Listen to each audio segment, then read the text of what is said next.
दोस्तों आज का वीडियो देशभक्तों के नाम। तो अगर आप भी हैं सच्चे देशभक्त, इस वीडियो को पूरा देखिएगा। आज मैं आपके सामने रखने वाला हूं एक ऐसा एग्जाम्पल जिसे हम कभी भुला नहीं पाएंगे। जी हाँ, हम बात करने वाले हैं शहीद आज़म भगत सिंह जी की। उनकी डेट ऑफ बर्थ के छुपे हुए राज खोलूंगा आपके सामने। ऐसी फाइटिंग स्पिरिट, ऐसा देशभक्ति का जज्बा, वो जुनून कैसे पैदा होता है, कौन से नंबर रिस्पॉन्सिबल होते हैं इसके लिए, आइए देखते हैं इस वीडियो में।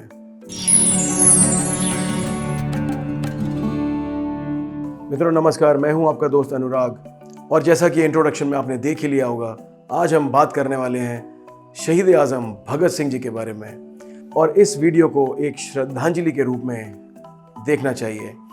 शत शत नमन करता हूं ऐसे भारत माता के वीर को जिन्होंने एक छोटी उम्र में ऐसा जुनून, ऐसा जज्बा दिखाया, वो फाइटिंग स्पिरिट दिखाई जो बड़े बड़े बुद्धिजीवी, बाहुबली नहीं दिखा पाते। वो कौन से सीक्रेट्स हैं उनकी डेट ऑफ बर्थ में, न्यूमरोलॉजी के माध्यम से आज जानने का प्रयास करेंगे।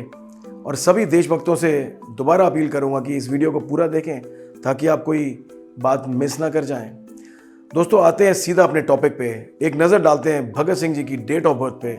उनकी डेट ऑफ बर्थ है 28 सितंबर 1907। जी हाँ, 28 सितंबर सन 1907 को उनका जन्म हुआ। अब इस डेट ऑफ बर्थ से जब हम उनका ड्राइवर कंडक्टर कॉम्बिनेशन निकालते हैं तो वो आता है 1 और 9 का। अब उनके चार्ट में नंबर 3 उनका कुआ नंबर है। जब हम कैलकुलेट करते हैं तो नंबर 3 और नंबर 7 के प्रेजेंट होने से बुद्धिजीवी हो जाता है व्यक्ति, उसको नॉलेज भी होती है और विजडम से भी भरा होता है केतु के कारण। लेकिन वो खास बात कौन सी है जो हमने पहले भी कहा कि भगत सिंह जी के अंदर वो जो जज्बा, वो जो फाइटिंग स्पिरिट है कि अंग्रेजी हुकूमत की जड़ों को हिला डालें, वो कहाँ से आता है दोस्तों? वो आता है उनके ड्राइवर कंडक्टर कॉम्बिनेशन से।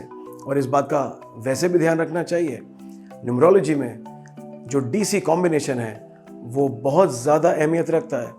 आपके न्यूमेरोस्कोप से ज़्यादा पावर होती है डीसी कॉम्बिनेशन की।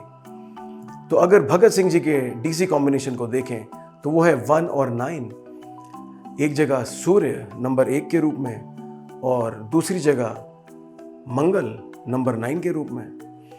अब आप इमेजिन कर सकते हैं कि इतनी ज़बरदस्त स्पिरिट, इतनी फाइटिंग स्पिरिट, इतनी विल पावर कहाँ से आती है?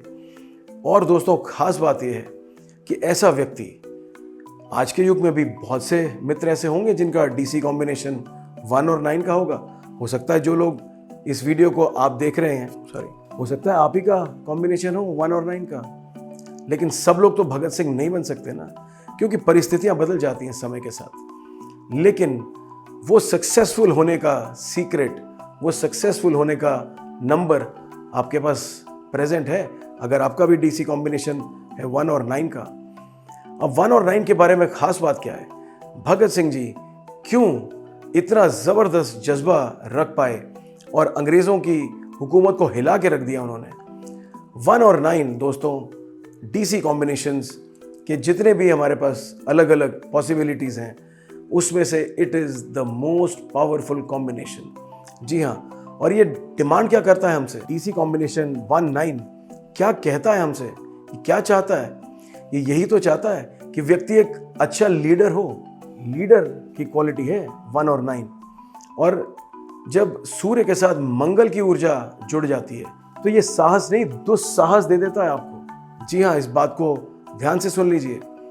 जब आप किसी ऐसी परिस्थिति में हो जब आपका ओपोनेंट आपसे बहुत ज़्यादा सक्षम है, बहुत ज़्यादा शक्तिशाली है, उसके पास संसाधन ज़्यादा हैं, अस्त्र शस्त्र ज़्यादा हैं, ऐसे शत्रु के साथ लड़ना कोई साधारण बात नहीं है। ये साधारण लोगों का काम भी नहीं है। इसलिए भगत सिंह जी इतने इंपॉर्टेंट हैं, ज़माना उन्हें कभी नहीं भूल सकता। डीसी कॉम्बिनेशन 1 और 9 का वो दुस्साहस देता है जो ऐसे शक्तिशाली शत्रु के साथ लड़ने के लिए आवश्यक है। ऐसे सक्षम शत्रु के साथ आप साहस से नहीं लड़ सकते, इसके लिए दुस्साहस चाहिए जो मंगल देता है। तो जब राजा सूर्य यानी कि नंबर 1 और उसके साथ मंगल के रूप में उसका सेनापति भी उसके साथ बैठ जाता है, तो ये पावर्स निकल के आती हैं कि व्यक्ति एक शक्तिशाली शत्रु के साथ लड़ जाता है, उससे भिड़ जाता है और हिला के रख देता है उसे। ये खूबी है भगत सिंह जी की डेट ऑफ बर्थ की। अगर उनके चार्ट पे दृष्टि डालें तो चार्ट में कोई खास बल नहीं है, कोई बहुत बड़ा राजयोग उनके न्यूमेरोस्कोप में नहीं अपीयर होता, लेकिन ये डीसी कॉम्बिनेशन कमाल कर देता है इस केस में। और उन्होंने वही फील्ड चुनी क्योंकि परिस्थितियां देश में ऐसी ही थीं और उन्होंने यही फील्ड चुनी। उन्होंने एक लीडर बनना स्वीकार करा, लोगों के पीछे पीछे चलना स्वीकार नहीं करा। अगर वो चाहते, क्योंकि वो बहुत हाईली एजुकेटेड थे उस समय के हिसाब से, किताबें पढ़ने का शौक़ था, और जो मैंने उनके बारे में जाना वो ये है कि अपनी लास्ट विश जो होती है मृत्यु से पहले, फांसी लगाने से पहले, उन्होंने ये विश रखी थी कि वो एक किताब जो पढ़ रहे थे लेनिन की जीवन के ऊपर, उसे पूरा पढ़ना चाहते थे। ये थी उनकी अंतिम इच्छा। तो आप इमेजिन कर सकते हैं कि कितना पढ़ाई का शौक़ होगा उन्हें। तो अगर वो चाहते तो बहुत अच्छी नौकरी, कोई बहुत अच्छा बिजनेस कर सकते थे, और यकीनन वो चाहे जो भी करते उसमें सक्सेसफुल ही होते वो, क्योंकि ये स्पिरिट उनके अंदर थी। लेकिन अब क्योंकि उन्होंने राज सत्ता से लड़ने की ठान ली, वो जुनून दिखाया, वो जज्बा दिखाया, इसीलिए इतना शत शत नमन उन्हें हम करते हैं और हम उन्हें कभी भूल नहीं सकते, क्योंकि यही डिमांड थी उनके ड्राइवर कंडक्टर कॉम्बिनेशन की कि एक फाइटिंग स्पिरिट दिखाए व्यक्ति, साहस दिखाए, दुस्साहस दिखाए।